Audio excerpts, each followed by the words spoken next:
Joining us now, a Democrat who questioned Pete Hegseth today. Senator Tammy Duckworth of Illinois is a key member of the Armed Services Committee. She's also an Iraq War veteran.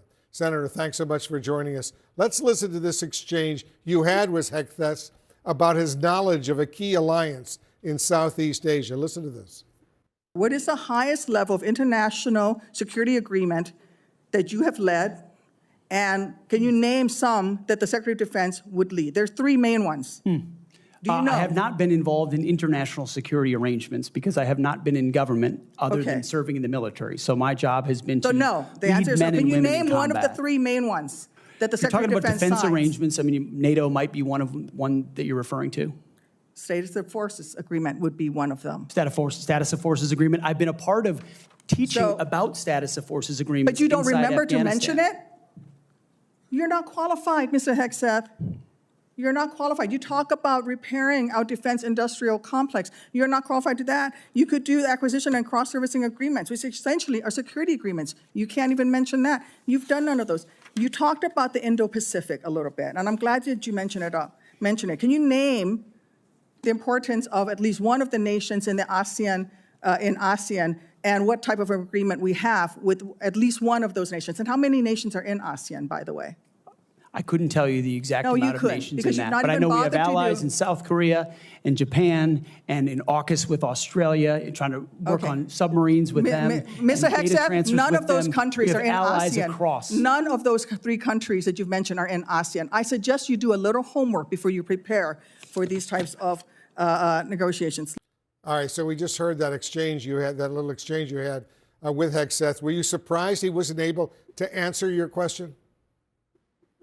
I'm flabbergasted that he was not able to answer a very simple question as that, especially since he actually mentioned the importance of the Indo-Pacific in his opening statement. But he also couldn't tell me what are some of the ways that a Secretary of Defense would lead international negotiations with our allies either. So, I mean, some very basic things that anybody who wants to be Secretary of Defense should be able to answer. And for him to not even know a single nation out of the 10 in ASEAN speaks very loudly to his lack of qualifications for the job. Hegseth was also repeatedly pressed on his views about whether he thinks women should be allowed to serve in combat. As an Iraq War veteran yourself and a Purple Heart recipient, what did you make of his answers? Well, he kept trying to put women on the stand. It was almost like this was a hearing about whether or not women are qualified to serve in combat, as opposed to this was supposed to be a hearing about whether or not Pete Hegseth is qualified to be Secretary of Defense. So he did everything that he could to denigrate women when he wouldn't come out and say that women are equally qualified. He talked a lot about not wanting to lower the standards, and he wanted the highest standards, which is ironic since he wants us to lower the standards for what it takes to be Secretary of Defense so that he can have the job. You called Hegseth, Senator, wholly unprepared to become the U.S. Defense Secretary. He looks to be headed towards confirmation. He just needs the Republicans to support him. Why do you say the country would be at risk with him as Defense Secretary? Well, the Secretary of Defense leads the greatest nation on the face of the earth. We are the leader in our alliance all around the world. Our adversaries are watching to see, especially during a time of transition is when we are most vulnerable to attack. And then frankly, Mr. Hegseth is that very weak incoming leader. Should he be confirmed, they can exploit his weaknesses. They can exploit potentially his personal weaknesses. The fact of the matter is we have all of these allegations that have not been completely dealt with of him having sexually assaulted women. These are the ways that our adversaries could actually blackmail him. He's already had to pay off an accuser in order to keep a previous job that he had. So to have a Secretary of Defense who is potentially blackmailable is something that we certainly do not want as the United States of America.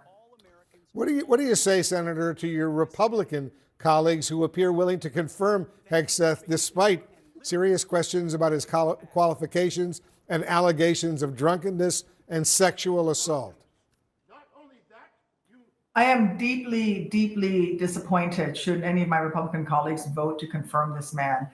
especially those who are on the Armed Services Committee, because we are a very bipartisan committee. I respect my colleagues, but the fact of the matter is they can't on one hand talk about upholding standards and then on the other hand talk about lowering the standards to confirm someone who's not qualified to be Secretary of Defense.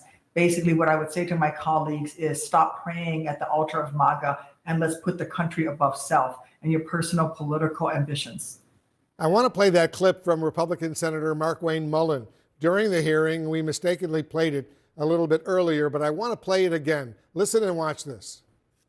Senator Kaine, or I guess I better use the senator from Virginia, starts bringing up the fact that what if you showed up drunk to your job? How many senators have showed up drunk to vote at night? Have any of you guys asked them to step down and resign from their job? Senator, how do you respond to that?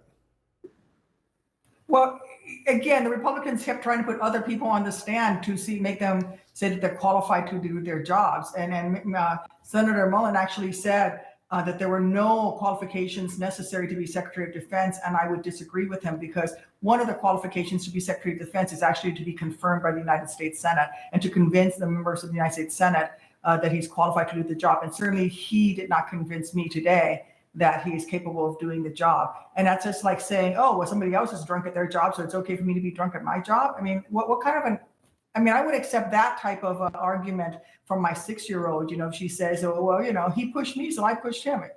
I certainly don't want that to be the argument for why we confirm somebody to be Secretary of Defense.